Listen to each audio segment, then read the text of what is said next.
The Department of Justice is investigating allegations of widespread sexual abuse at an Alabama women's prison. In a CBS 42 exclusive interview, Kaitlin McCulley sits down with a former inmate at Tutwiler who shares with us her experience in dealing with widespread abuse. When Kiki walked through these gates, she knew the next 2.5 years wouldn't be easy. But despite what she had heard about prison brutality, I was terrified. She was never prepared for what she saw. When they snatched one of the young ladies off the bed and made her go into the restroom and make her take her clothes and stuff off. And it was like six of us watching them. And he told us we said something, that he could do something horrible to us the same way. Kiki says she watched 4 women being raped by guards at Tutwiler Prison for Women. Well, the main 2 of them, they were laughing in the background while the other one doing what he wanted to do to the young lady. She spent each day, each hour in terror. Her only protection from men patrolling the halls was to surround herself with fellow inmates to avoid being alone. All I did was cry myself to sleep, making sure that God took care of me while I was there. I just hated for the women that's still there that got to put up with it. You know, and it just hurt me to know that I still have friends left behind that's there. Kiki is speaking now for those who have no voice. She was there once. He told us if we tell anybody that he can get to us, even though if we leave the prison, he can find us because he have documentations on us. That threat still haunts Kiki. Kiki isn't her real name. Behind these walls, I remember them sending us, some of us, into the shower to clean up this girl's blood. It was everywhere. And daring us to say something. Stacy experienced terror is a good word. Terror. It was terror. She spent several months in Tutwiler Women's Prison for a nonviolent financial crime.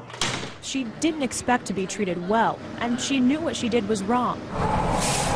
But what she says was routine practice among guards is a far cry from any form of punishment. Guards were raping women. These women would get pregnant. And if they made it through their pregnancy, if the girl decided they wanted to keep the baby, it was all she could do to keep it a secret, because most of the time if the guard found out, he would have her beaten so she'd lose the baby. Stacy quickly learned to survive. Secrets must be kept. Her cell was right next door to the bathroom, a secluded area far from cameras. There was an anonymous tip line you could call if you knew something that was going on, and it was like the joke around there. You know, like, yeah, it's anonymous, all right, go ahead and call it if you want to. Stacy says she saw and heard women being raped. The guard? And he snatched me up by the back of my neck, and he put me nose to nose. Well, he backed me up against the wall, and he put his nose to my nose, and he looked me dead in my eyes, and he said, "Did you see that girl fall in the shower? That's what happened to her, right?" And I knew that I'd better just say, "Yes, sir." Behind bars, survival skills kick in, and Stacy keeps quiet. There are things that were worse than you could ever imagine. Now, she's found her voice, and her message to others? Rise up and do something about the torture. So what goes on behind locked doors is no longer a secret. In Birmingham, Kaitlin McCulley, CBS 42 News. A blue sky, a calm moment. You'd never know by looking at her, but Lori's journey to this quiet corner of Alabama was filled with many long walks down cold hallways and more than a few nightmares. Her simple routine helps her to keep moving. Ooh, it's awful. It's just horrible. And I still have nightmares. Lori served 2 years for a drug-related crime in hell.